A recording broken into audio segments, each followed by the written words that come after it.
Assalamualaikum warahmatullahi wabarakatuh. Saya Ahmad Julpan Al-Fajri dari kelompok 20. Jadi, leadership atau kepemimpinan adalah kemampuan untuk memotivasi, membimbing, dan menginspirasi orang lain menuju tujuan bersama dengan memperhatikan kebutuhan dan kepentingan tim serta memimpin dengan integritas dan contoh yang baik.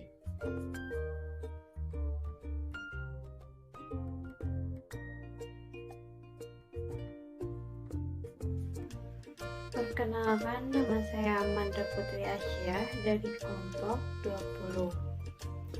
Di sini saya akan menjelaskan tentang konsep penting kepemimpinan. Terdapat 6 konsep. Yang pertama ada kinerja. Seorang pemimpin harus mampu mengelola kinerja tim secara efektif dengan menetapkan tujuan yang jelas, memberikan umpan balik yang konstruktif, dan memfasilitasi kolaborasi dan kerja tim yang baik. Untuk contohnya sendiri yaitu pemimpin secara teratur meninjau kinerja timnya, menetapkan sasaran kinerja yang jelas, memberikan umpan balik yang konstruktif kepada anggota timnya untuk membantu mereka mencapai target yang dituju. Perkenalkan, nama saya Delananta Yusuf dengan NIM 11012231112 dari kelompok 20. Selanjutnya saya akan menjelaskan kedekatan emosional. Kepemimpinan yang efektif dengan melibatkan kedekatan emosional antara pemimpin dan anggota tim.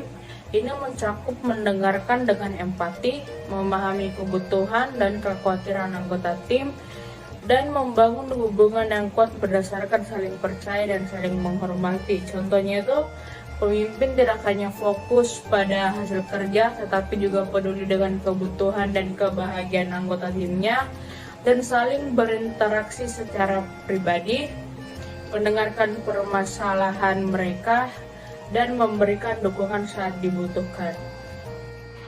Assalamualaikum warahmatullahi wabarakatuh. Perkenalkan, nama saya Muhammad Aksar Raihan dari kelompok 20.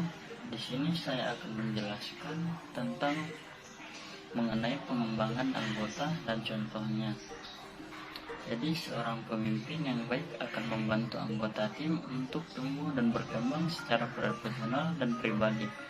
Ini melibatkan memberikan pelatihan, memberikan bimbingan, dan memberikan kesempatan untuk mengambil tanggung jawab yang lebih besar. Yaitu contohnya, pemimpin berkontribusi dalam pengembangan anggota timnya dengan memberikan pelatihan, mengidentifikasi peluang karir, dan memberikan tanggung jawab yang lebih besar untuk membantu mereka tumbuh dan berkembang dalam peran mereka. Baik, terima kasih. Nama saya Razita Nadira Fajri dari kelompok 20. Jadi, kepemimpinan yang efektif juga melibatkan kemampuan untuk memperkenalkan inovasi dan ide-ide baru dalam proyek. Seorang pemimpin harus mendorong kreativitas dan berani mengambil risiko untuk mencapai hasil yang lebih baik. Contohnya itu, pemimpin mendorong timnya untuk berpikir kreatif dan mencoba pendekatan baru dalam proyek mereka, dan sering mengadakan hasil brainstorming dan memberikan dukungan untuk ide-ide yang inovatif.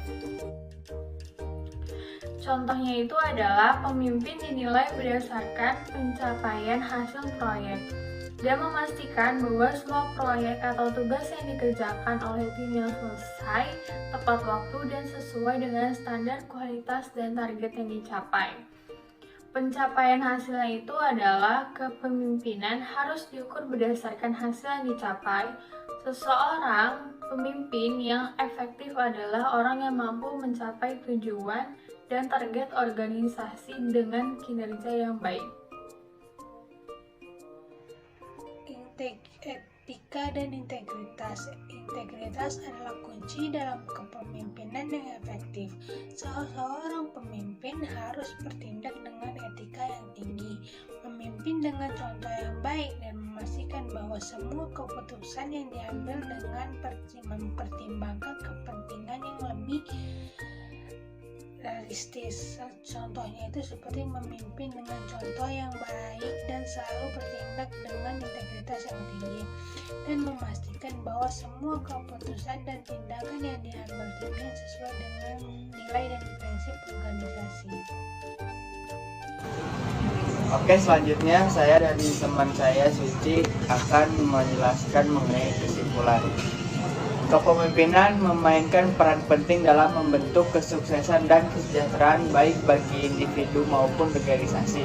Seorang pemimpin yang efektif tidak hanya mampu menyerahkan orang lain menuju tujuan yang ditetapkan, tetapi juga memiliki kesempatan untuk mengembangkan diri secara pribadi. Proses memimpin memungkinkan seorang untuk mengeksplorasi dan memperkuat keterampilan komunikasi, kepemimpinan, dan pengambilan keputusan. Selain itu, menjadi pemimpin memberikan kesempatan untuk mengembangkan empati, kepercayaan diri, dan kemampuan beradaptasi dalam berbagai situasi. Nah, selanjutnya dengan membawa keluar yang terbaik dari diri sendiri, seorang pemimpin dapat menciptakan lingkungan kerja yang positif dan memperdayakan di mana individu merasa dihargai, didukung, dan memiliki kesempatan untuk berkembang. Oleh karena itu, kepemimpinan bukan hanya tentang mengarahkan orang lain, tetapi juga tentang pertumbuhan dan pemberdayaan diri sendiri dalam prosesnya. Sekian dari kelompok kita. Terima kasih. Terima kasih.